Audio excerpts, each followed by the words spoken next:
Hi, my name is Martha St. Clair, and in 1974 I had the most amazing near-death experience, and it's my true pleasure to share it with you today because it totally changed my life, and I feel like it's a story that perhaps will inspire you and certainly lend to have food for thought.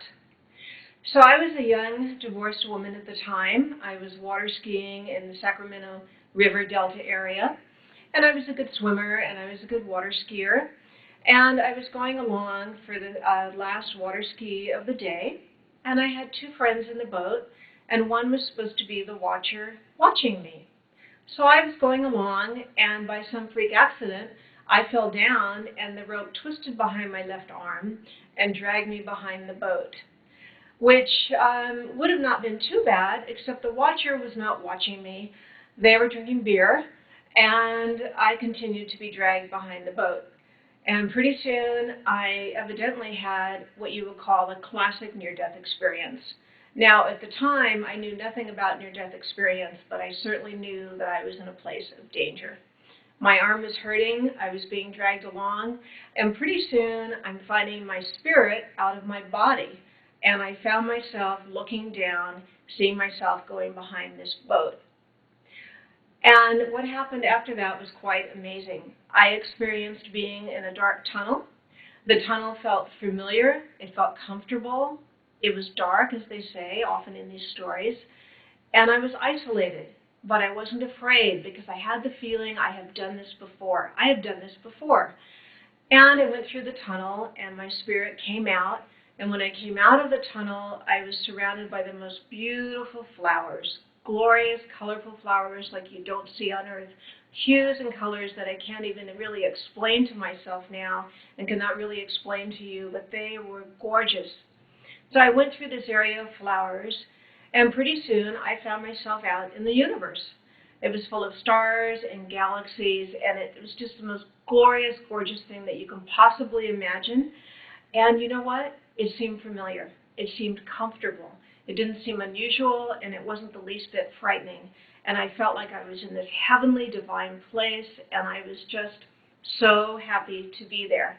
I had no concerns about my body, no concerns about what was going on earth whatsoever. Now, when people talk about these experiences, they often describe other places. They'll see meadows, they'll see a heavenly-like place, they'll see a place full of light. Perhaps they're in a place that looks a little gray. They may see Aunt Mary. They may see Jesus. They see whatever they see. In my experience, I had this being appear for me, before me, and his name was Melchizedek, and I knew that.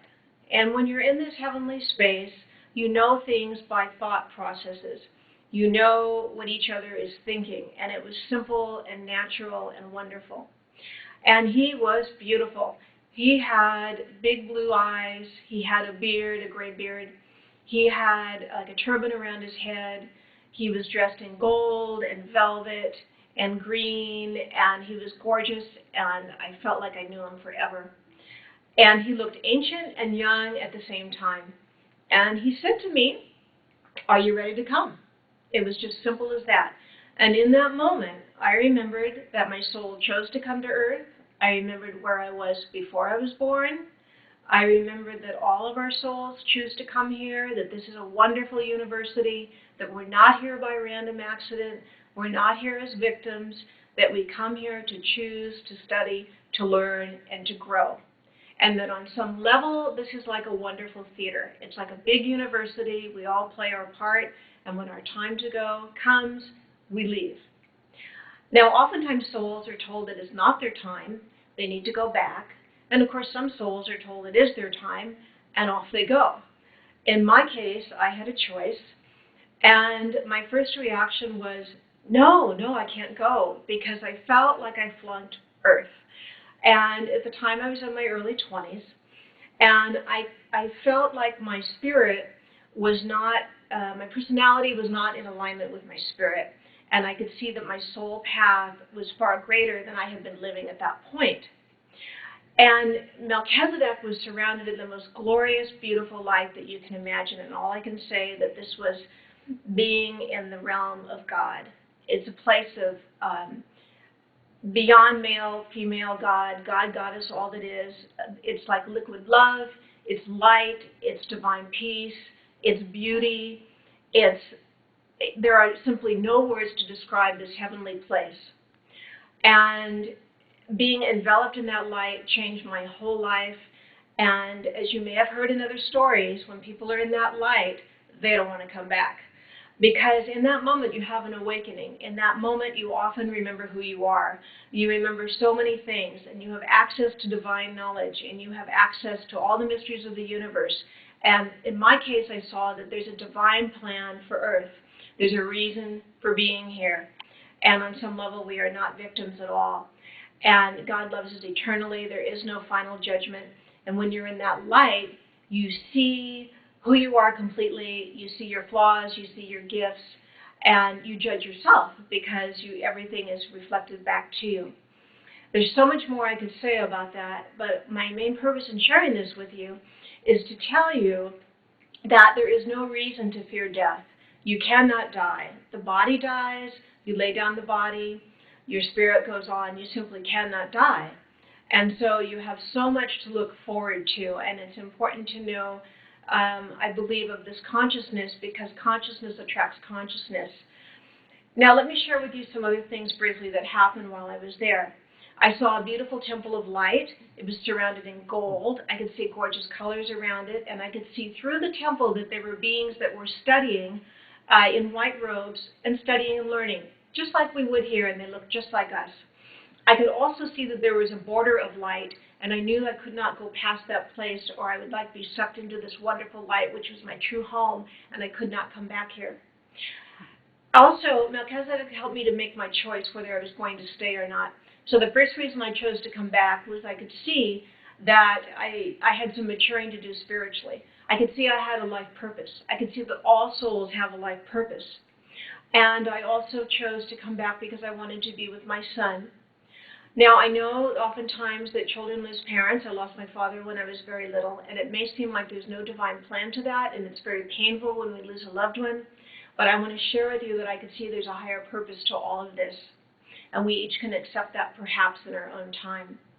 I also could see that I didn't want my friends to suffer and to have the guilt that they would feel if I were to die, and I was able to see that that would happen.